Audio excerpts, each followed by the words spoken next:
Okay. ఏంటి మీకేమైనా సమస్యలు ఉన్నాయా? 61 సంవత్సరం వస్తుంది, నాకు ఉండడానికి ఇల్లు లేదు. అయితే ఇప్పుడు ఏం లేదు, పని చేసుకుంటున్నా, బతుకుతున్నా. ఈ ప్రాబ్లం మీరు చెప్పుకున్నారా లీడర్స్కి? రోజు పోయినాం, ఈ కంపెనీ వరదలు పడ్డప్పుడు కూడా మాకు నీళ్లు జామ అయినాయి. రోడ్లు లేదు, ఏమి లేదు. ఇప్పుడు 12 సంవత్సరాలు అయితేనే ఇల్లు కట్టి మళ్ళీ ఓట్లు అడగడానికి వస్తా ఉన్నారు కదా, ప్రాబ్లమ్స్ ఏమున్నాయి అంటున్నా? డ్రైనేజ్ ప్రాబ్లం, రోడ్స్ చాలా వరకు చేయలేదు, చేసినవి అంతా 20-30% కూడా కాదు. నమస్తే, వెల్కమ్ టు సుమన్ టీవీ. నా పేరు వలి. ప్రస్తుతం నేను కరీంనగర్లో ఉన్నా. కరీంనగర్ మున్సిపల్ కార్పొరేషన్ ఎన్నిక దగ్గర పడుతోంది. ఫిబ్రవరి 11వ తారీఖు ఎలక్షన్ జరగబోతోంది, 13వ తారీఖు ఫలితాలు రాబోతున్నాయి. సో టైం ఎక్కువ లేదు. 3 ప్రధాన పార్టీలు కూడా చాలా ఫోకస్డ్గా కరీంనగర్ మున్సిపల్ కార్పొరేషన్ దక్కించుకోవడానికి తీవ్రమైనటువంటి ప్రయత్నాలు చేస్తూ ఉన్నాయి. అధికారంలో ఉన్న కాంగ్రెసు, మొన్నటి వరకు మేయర్ పీఠాన్ని అధిరోహించినటువంటి బీఆర్ఎస్, అలాగే భారతీయ జనతా పార్టీ చాలా సీరియస్గా ఇక్కడ ప్రతి డివిజన్లో కూడా తిరుగుతూ తమ పార్టీనే గెలిపించండి అని చెప్పి ప్రచారాన్ని హోరెత్తిస్తున్నటువంటి పరిస్థితి ఉంది. అయితే కరీంనగర్ ప్రజలు ఏమనుకుంటా ఉన్నారు? కరీంనగర్ ప్రజలు ఏ పార్టీ అయితే కరీంనగర్ సిటీ అభివృద్ధి చెందుతుందని చెప్పి వాళ్ళు భావిస్తూ ఉన్నారు. ఎందుకంటే గతంలో బీఆర్ఎస్ 2 దఫాలుగా ఉంది. భారతీయ జనతా పార్టీ ఒక్కసారి కూడా ఇక్కడ మేయర్ పీఠాన్ని దక్కించుకోలేదు. అందుకే కేంద్ర మంత్రి బండి సంజయ్ గారు ప్రతి డివిజన్లో కూడా తిరుగుతూ ఈసారి ఎట్టి పరిస్థితుల్లో భారతీయ జనతా పార్టీ అభ్యర్థే, భారతీయ జనతా పార్టీకి సంబంధించిన వ్యక్తే మేయర్ పీఠంలో కూర్చోబోతున్నాడని చెప్పి డంకా బజాయించి ఆయన ధీమా వ్యక్తం చేస్తూ ఉన్నారు. మరి ఇక్కడ ప్రజల్లో ఎలాంటి అభిప్రాయం ఉంది? ఏ పార్టీ పట్ల వాళ్ళు సానుకూలత వ్యక్తం చేస్తున్నారు? ఏ పార్టీ ఉంటే మాకు అభివృద్ధి జరుగుతుంది, మా కరీంనగర్ బాగుపడుతుందని చెప్పి వాళ్ళు కోరుకుంటా ఉన్నారు. సో ప్రజల అభిప్రాయం మనం సేకరించే ప్రయత్నం చేద్దాం. కరీంనగర్ ప్రజల మనసుల్లో ఉన్నటువంటి అభిప్రాయాల్ని మీ ముందు ఉంచే ప్రయత్నం చేస్తా. వాళ్ళతోనే మాట్లాడదాం పదండి. ఇక్కడ ఒక పెద్ద ఆయన కూర్చొని ఉన్నాడు షాప్లో, ఆయనతో మాట్లాడదాం. మీ పేరండి? నా పేరు ఎండి ఉస్మాన్. ఉస్మాన్, ఏం చేస్తుంటారు మీరు? నేను ఇది టెంట్ వర్క్, సిమెంట్ వర్క్ చేస్తాను. ఓకే. ఇప్పుడు ఎలక్షన్స్ వస్తూ ఉన్నాయి. కరీంనగర్ మున్సిపల్ కార్పొరేషన్కి ఎలక్షన్ వస్తుంది, 11వ తారీఖు పోలింగ్ ఉంది. అన్ని పార్టీలు కూడా ప్రచారం చేస్తూ ఉన్నాయి. అయితే ఇప్పుడు కరీంనగర్ సిటీ ఇప్పుడు వరకు ఉన్నవాళ్ళు అభివృద్ధి చేశారా, అభివృద్ధి చేయలేదా, మీకేమైనా సమస్యలు ఉన్నాయా, ఏం చెప్తారు చెప్పండి. ఉన్నాయి సమస్యలు అయితే బాగున్నాయి. మేము వచ్చి ఇక్కడ రేకుర్చులు వచ్చి 20 ఏళ్ళు కానీ మాకు ఏం లేదు, పెన్షన్ లేదు, మాకు ఇల్లు లేదు, ఏం లేదు. అవునా? మీ వయసు ఎంత? మాది 65 దాటింది. ఓకే. మరి పెన్షన్ లేదు ఇంతవరకు? మరి మీరు దరఖాస్తు పెట్టుకున్నారా? పెట్టుకున్నాం, దరఖాస్తు లిస్టులో పేరు వచ్చింది. పేరు వచ్చినా కానీ అది మాకు కాలేజ్ శాంక్షన్ రాలేదు, అది చేయలేవు. ఇంకా ఇప్పుడు ఇన్ని రోజులు డెవలప్మెంట్ ఏమైనా జరిగిందా కరీంనగర్కి? కరీంనగర్ డెవలప్మెంట్ మేము చెప్పలేమంతా కానీ మాది మేము ఉన్నది ఇక్కడ చెప్తున్నాం. మేము వచ్చి 20 ఏళ్ళ కరీంనగర్ నుంచి వచ్చి ఇక్కడ ఉన్నాం, మాకు ఏం లేదు. ఓకే. అంటే మీకు పెన్షన్ రాలేదు, మీకు కొన్ని ఇబ్బందులు ఉన్నాయి, ఎవరు పట్టించుకోవట్లేదు అంటారు. మరి ఏ పార్టీ అధికారంలోకి వస్తే మీకు కొంచెం బాగుంటుంది అనిపిస్తుంది? ఆ పార్టీ పేరు నేను చెప్పలేను సార్. అది వచ్చినట్టే పార్టీ మాకు చేసి పార్టీ రావాలి, మాకు అది మాత్రం మాకు చేయాలి, అది మాకు సౌకర్యం, మాకు చేయాలి. వచ్చే పార్టీ మేము మాకు క్యాండిడేట్ మేము పెట్టుకుని మేము అంటే ఇప్పటి వరకు ఉన్న వాళ్ళు చేయలేదు కాబట్టి ఇంకొక పార్టీ ఇక్కడ రావాలంటారు. రావాలి, మరి రావాలి, పార్టీ మాకు చేసి పార్టీ రావాలి. ఓకే. సో ఈ పెద్ద ఆయన చెప్తా ఉన్నాడు, నాకు సరిగ్గా పెన్షన్ కూడా ఇవ్వట్లేదు, కనీసం మమ్మల్ని పట్టించుకోలేదు, ఈసారి మార్పు కావాలని చెప్పి ఆయన కోరుకుంటా ఉన్నారు. చూద్దాం ఆయన ఏ పార్టీకి మద్దతు తెలుపుతున్నట్టు బహిరంగంగా చెప్పట్లేదు కానీ మార్పు కావాలైతే అంటున్నాడు. సో ఇంకొక పెద్ద ఆయన ఉన్నాడు, ఒక్కసారి లేవండి ఒకసారి. మీ పేరు? ఎండి ఖైసర్. ఓకే. ఏంటి మీకేమైనా సమస్యలు ఉన్నాయా? సమస్య లేదే సార్, నేను ఇక్కడ పుట్టిన ఇక్కడ పెరిగినా, మాది సాలేవే గారు. కాకపోతే నాకు ట్రాలీ ఆటో నడిపిస్తా, టెంట్ హౌస్లో పని చేస్తా. 61 సంవత్సరం వస్తుంది, నాకు ఉండడానికి ఇల్లు లేదు. 4 సార్లు ఇంద్రమ్మ ఇండ్ల కోసం అప్లికేషన్ పెట్టినా, ఏమి ఇవ్వలే, నాకు ఎవరు పట్టించుకోవాలి. 4 సార్లు పెట్టిన ఇవ్వాలా? 4 సార్లు పెట్టిన ఇవ్వలే. ఇప్పుడు 2 పార్టీలు మారిపోయినాయి. ఇప్పుడు కాంగ్రెస్ ప్రభుత్వం వచ్చింది, చేస్తా అని చెప్పి నాకు అభివృద్ధి చెప్తున్నారు కానీ ఒక్కరికి పని చేయలే. గతంలో 10 ఏళ్ళు బీఆర్ఎస్ ఏం లేవు, ఏం చేయలేదు. కేసీఆర్ సార్ కూడా ఏం చేయలేదు, నాకు ఒక పెన్షన్ కూడా తెప్పియలేదు సార్. నాకు ఒకసారి పని చేయలేక ఏడ్చిన నేను.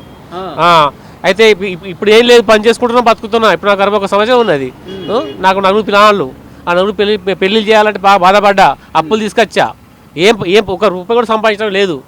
ఇప్పుడేమో ఈ ప్రభుత్వం వాళ్ళు వస్తున్నారు, వీళ్ళు వస్తున్నారు, అందరూ వస్తున్నారు. కానీ చేయడానికి చేస్తున్న ముందుకు ఎవరు వస్తలేరు. మేము ఓటేసినంత సేపే మా దగ్గరికి వస్తారు, మా కాలు మొక్కుతారు. దాని తర్వాత మాకు ఎవరు పట్టించుకోరు. వాడేవాడో వీడేవాడు. అంటే ఇప్పుడు నాయకుడు ఎవరన్నా వచ్చి ఓట్లు అడగడానికి వస్తే అప్పుడు చెప్తున్నారా మీరు సమస్యలు చెప్తున్నారు? మాకు 18వ వార్డు మాది.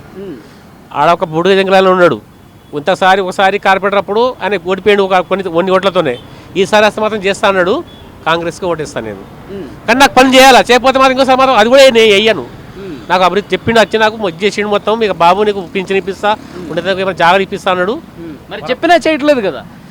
చేయలే, ఇప్పుడు చేస్తా అంటుడు.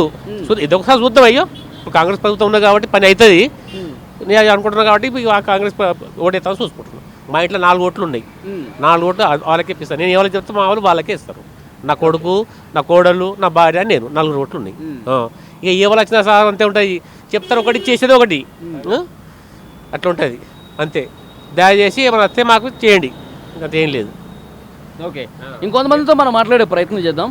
ఇక్కడ ఒక మహిళ కూడా ఉన్నారు, కిరాణా షాప్ నడిపిస్తూ ఉన్నారు. అమ్మా మీ పేరమ్మా? రాణి గారు, ఇప్పుడు కార్పొరేషన్ ఎలక్షన్ వస్తుంది, 11వ తారీఖు పోలింగ్ కూడా ఉంది. సో ఇప్పుడు వరకు ఏమన్నా నాయకులు చేశారా? మీకేమన్నా ఇబ్బందులు ఉన్నాయా, సమస్యలు ఉన్నాయా? అయితే చేయలేదు.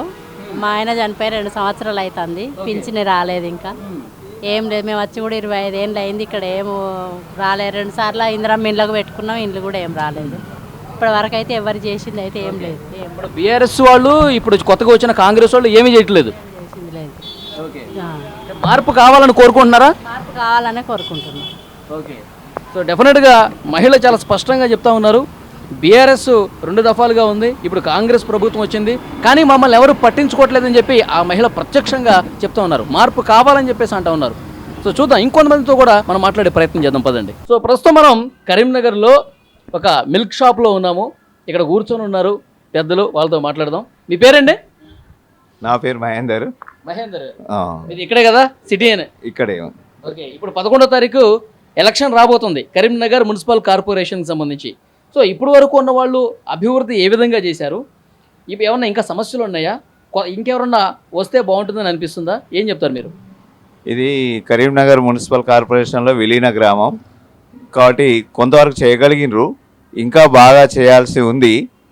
ఎక్కడ కూడా రోడ్లు కనీసం గ్రామాలకు లాగానే ఉన్నాయి, ట్యాక్స్లు మాత్రం పెరిగాయి. ఇంకా డ్రైనేజ్ సిస్టమ్ బాగా డెవలప్ కావాలి. కాబట్టి ఎవరు వచ్చినా అంటే రాష్ట్ర కేంద్ర ప్రభుత్వంలో ఉన్న వాళ్ళు అయితే కొంచెం ఫండ్స్ స్పెషల్గా తెచ్చి డెవలప్ చేస్తారు కాబట్టి వాళ్ళు గెలిస్తే బాగుంటుందని నా అభిప్రాయం. అంటే కేంద్రంలో బీజేపీ ఉంది. సో బీజేపీ ఇప్పుడు బండి సంజయ్ గారు కూడా ప్రసంగాల్లో చెప్తా ఉన్నారు, కేంద్రం నుంచి నిధులు తీసుకొచ్చే బాధ్యత నాది, తీసుకొచ్చి డెవలప్ చేస్తా అంటున్నారు. సో ఇప్పుడు మార్పు రావాల్సిన అవసరం ఉందంటారా? వస్తేనే డెవలప్ అవుతుంది అనేది మా ఆలోచన. ఓకే, ఇప్పుడు వరకు డ్రైనేజీ సమస్య మీరు ప్రధానంగా చెప్పారు. ఇప్పుడు ఉన్న వాళ్ళు డ్రైనేజీ అసలు పట్టించుకోలేదా? ఏదో కొంత చేశారు, అక్కడక్కడ కాలనీలు ఎక్కువ ఉన్నాయి, చాలా వరకు చేయలేదు. చేసినవి అంతా 20-30% కూడా కాదు, ఇంకా 70-80% డ్రైనేజీలు కావాల్సింది, రోడ్లు కూడా డెవలప్ కావాల్సి ఉంది, ఇంకా సౌకర్యాలు బాగా పెరగాల్సి ఉంది. మెయిన్గా రోడ్లు కూడా, ఈ ఇన్నర్ రోడ్స్ కూడా డెవలప్ చేయాల్సిన అవసరం ఉంది. ఇంకో పెద్ద ఆయన ఉన్నాడు, మాట్లాడదాం. మీ పేరు చెప్పండి. రాజిరెడ్డి. కానీ ఏం పేరు? రాజిరెడ్డి. రాజిరెడ్డి. ఇప్పుడు ఎట్లా ఉంది ఇక్కడ పరిస్థితి? ఎట్లుండా ఎక్కడికి అక్కడనే ఉన్నది, ఏ పని అయితే కాలే ఈ వరకు. ఎవరేం పని చేయట్లా, మొత్తం సూపుకు మెయిన్ రోడ్లో పట్టే చేసుడు, లోపలికి ఉన్నాడు ఆడు గంగల పోని గంతే. రోడ్లు లేదు, ఏమి లేదు. ఇప్పుడు 12 సంవత్సరాలు అయితేనే ఇల్లు కట్టి మురికి కాలువ లేదు, ఏది లేదు, ఏం లేదు. గదే బాధపడు. ఇక ఈ రోడ్డుకి ఈనంగా ఇప్పుడు మళ్ళీ ఓట్లు అడగడానికి వస్తూ ఉన్నారు కదా. ఇప్పుడు వరకు ఉన్న వాళ్ళే మళ్ళీ మాకు ఓటేంటి అంటున్నారు. మీరు మీ సమస్యలు మళ్ళీ వాళ్ళకి చెప్పట్లేదా? ఎందుకు చేయలేదని చెప్పి నిలదీయట్లేదా? అడుగుతాను, అవుతుందండే అంతే. ఎప్పుడు అడుగు, రేపు పొద్దుగాల వస్తుంది, గంతే పని, ఇంకొంపించట్లేదు. ఓకే, ఇప్పుడు మరేంటి, ఎవరు వస్తే ఇక్కడ మీకు అభివృద్ధి జరుగుతుందని చెప్పి మీకు అనిపిస్తుంది? ఇక మారాలనే ఆలోచన ఎవరికైనా ఉన్నది, గంతే మొత్తం మీద. అంతే అంతే. ఓకే, మారితేనే బరాబర్ అవుతుంది, విన్నావా? కానీ అప్పుడు బండిసారి ఒకసారి వేయండు, రెండోసారి గెలిచిండు, కానీ ఆయన ఇక్కడ మనకి ఏం అవకాశం ఎక్కువ చేయలే. మరి ఇప్పుడైనా చేస్తాడా లేదా చెప్పలేము, అది ఉన్నది బాధ. విన్నావా? అవకాశం ఉంటే ఎవరైనా చేయడానికి ఉంటుంది. అదే మరి, అవకాశం ఉండాలి, చేయాలి. మనం చేస్తేనే కదా ఎప్పుడైనా వచ్చేది. సో గతంలో ఉన్న వాళ్ళు బీఆర్ఎస్ 2 సార్లు ఉంది, కానీ ఏమీ చేయలేదన్న అభిప్రాయం కొంతమందిలో ఉంది. ఇంకొక ముఖ్యమైన విషయం ఏంటంటే కేంద్రంలో ఉన్న వాళ్ళకి కనుక అవకాశం ఇస్తే సో డెఫినెట్గా వాళ్ళు నిధులు తీసుకొచ్చి కరీంనగర్ స్మార్ట్ సిటీకి వాళ్ళు కొంత పని చేస్తారు, డెవలప్మెంట్ అవుతుందని చెప్పి చెప్తున్నాడు పెద్ద ఆయన. సో చూద్దాం, ఇంకొంతమంది అభిప్రాయం కూడా మనం తీసుకునే ప్రయత్నం చేద్దాం. మీ పేరండి? నా పేరు శ్రీనివాస్. శ్రీనివాస్ గారు, మీది కరీంనగర్ లోకలే కదా? లోకల్. ఓకే. ఇప్పుడు ఎలక్షన్స్ వస్తున్నాయి. కరీంనగర్ మున్సిపల్ కార్పొరేషన్ పార్టీలో అందరూ కూడా గల్లీ గల్లీ తిరుగుతూ ఉన్నారు మాకు ఓటేయండి అని. సో ఏంటి కరీంనగర్ ఏమన్నా గతంలో ఉన్న వాళ్ళు డెవలప్ చేశారా, చేయలేదా, ఏమన్నా సమస్యలు ఉన్నాయా, ఏం చెప్తారు? ప్రతి కార్పొరేషన్ ఏరియాలో ప్రతి సమస్యలు ఉన్నాయి. ప్రస్తుతానికి అందరూ తన అంటే దాదాపుగా డెవలప్ అయిన ఏరియాలు తక్కువనే ఉన్నాయి. చేయాల్సిన పరిస్థితి ఉంది. ఇంకా సరిగా చేయలేదా? చేయలేదు. ప్రాబ్లమ్స్ ఏమున్నాయి అంటున్నా? ప్రాబ్లమ్స్ అంటే డ్రైనేజ్ ప్రాబ్లం, రోడ్స్. ఈ ఏరియాలో 1 డివిజన్ 2 డివిజన్లో మొత్తం అదే ప్రాబ్లం ఉంది. చేయాల్సింది బాగుంది. ఇంకా ఏముంది? చేయాల్సిన పనులు బాగున్నాయి, డెవలప్ కాలేదనే చెప్పాలి, అంతే. మీకు పర్సనల్గా ఏమైనా ప్రాబ్లమ్స్ ఉన్నాయా? మా పర్సనల్ ఏం లేవు, అందరి ఒపీనియన్ నాది. నా పర్సనల్ ఏం లేవు. అంటే చాలా మంది సరిగా కరెంట్ రావట్లేదు, కరెంట్ ఇవి చెప్తా ఉన్నారు. అదే ప్రాబ్లం ఉంది. కరెంట్ ప్రాబ్లం, డ్రైనేజ్ ప్రాబ్లం, అన్ని ప్రాబ్లమ్స్ ఉన్నాయి. అంటే ఏమన్నా ఈసారి చేంజ్ కావాలన్నా కావాలి, తప్పకుండా చేంజ్ కోరుకుంటారు చాలా మంది. అంటే ఎవరు వస్తే కరీంనగర్ డెవలప్ అయ్యిద్దని చెప్పి మీ ఫీలింగ్? ఎవరేం లేదు, పని చేంజ్ అయితే కోరుకుంటారు. ఇది 100% కరెక్ట్. అందరూ అంటే బీఆర్ఎస్ కాంగ్రెస్ వాళ్ళిద్దరు మేయర్లుగా ఉన్నారు, కానీ ఇంకా సమస్యలు ఉన్నాయి. సమస్యలు బాగా ఉన్నాయి. ఒక్క ఛాన్స్ ఏమైనా బీజేపీకి ఇవ్వాల్సిన అవసరం ఉందా? తప్పకుండా ఇవ్వాల్సిందే బీజేపీకి. ఇస్తే వాళ్ళు కూడా ఒకసారి ఒక్కసారి చూడాలి కదా, ఒకసారి ఛాన్స్ మారాల్సిందే, తప్పకుండా మారాల్సిందే. చాలా మందిలో అభిప్రాయం అయితే కనిపిస్తుంది, కొంత మార్పు రావాలి. మార్పు రావాలంటే ఇంకో కొత్త వాళ్ళకి అవకాశం ఇస్తే ఎలా ఉంటుందో చూడాల్సినటువంటి అవసరం ఉందని కూడా చాలా మంది అభిప్రాయం కనిపిస్తుంది. సో ఇంకొంతమందితో మనం మాట్లాడదాం. సార్, మీ పేరేంటి? నా పేరు రాజేశ్వర్ రెడ్డి. రాజేశ్వర్ రెడ్డి గారు, మీ కరీంనగర్ లోకలే కదా? ఇప్పుడు మున్సిపల్ కార్పొరేషన్ ఎలక్షన్స్ వస్తూ ఉన్నాయి. 11వ తారీఖు పోలింగ్ ఉంది. పార్టీలు అందరూ కూడా తిరుగుతూ ఉన్నారు. సో ఏంటి ఇప్పటివరకు ఏమన్నా ఉన్నవాళ్ళు డెవలప్ చేశారా లేదా, ఏమన్నా సమస్యలు ఉన్నాయా? మాకైతే సమస్యలు లేవు. మా ఇప్పటి వరకు అయితే మాది ఏం డెవలప్ కాలేదు. ఏంటి ప్రాబ్లమ్స్? అంటే మాకు వాటర్ రాలేదు, గటర్ కూడా మురికాలు కూడా కాలేదు మాకు.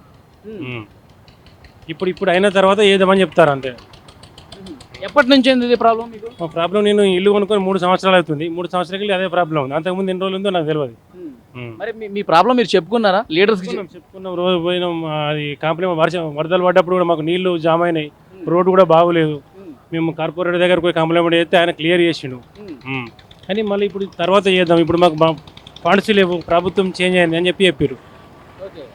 ఇప్పుడు అంటే గతంలో ఉన్న వాళ్ళు ఎవరు పట్టించుకోవాలా? చేసిరు, మాకు చేసిరు. కృష్ణ గౌడను సుధాగౌన్ మాధవన్ మాకు చేసిరు, వర్క్ చేసిరు. అంటే అప్పటికి వాళ్ళ వర్క్ మళ్ళీ 10 అయిపోయింది. 10 అయిపోయింది కానీ మేము చెప్తే మా ప్రాబ్లమ్స్ క్లియర్ చేసిరు. కానీ ఇప్పుడు ఎవరెత్తారో వాళ్ళతో మాకు ప్రాబ్లం చెప్పుకోవాలంతే. మా డివిజన్ చేంజ్ అయింది. ఇప్పుడు అప్పటి డివిజన్ ఇప్పుడు 18 డివిజన్, ఇప్పుడు 19 డివిజన్ అయింది మాది. సో డివిజన్ చేంజ్ అయింది కరెక్టే. సో ఉన్నవాళ్ళు కొంతవరకు చేశారు, ఇంకా పెండింగ్ అయితే ఉంది. సో మీ ప్రాబ్లం చెప్పుకున్నా సాల్వ్ కావట్లా. సో ఇప్పుడు ఏంటి, ఏమన్నా చేంజ్ కావాలని కోరుకుంటున్నారా? సిటీ బాగా డెవలప్ కావాలంటే? సిటీ డెవలప్ కావాలంటే ఇక ప్రభుత్వం చేంజ్ కావాలని కోరుకుంటున్నాం అంతే. చేంజ్ అయితే కొంచెం డెవలప్ జరుగుతుంది. జరుగుతుంది. థ్యాంక్ యూ అండి.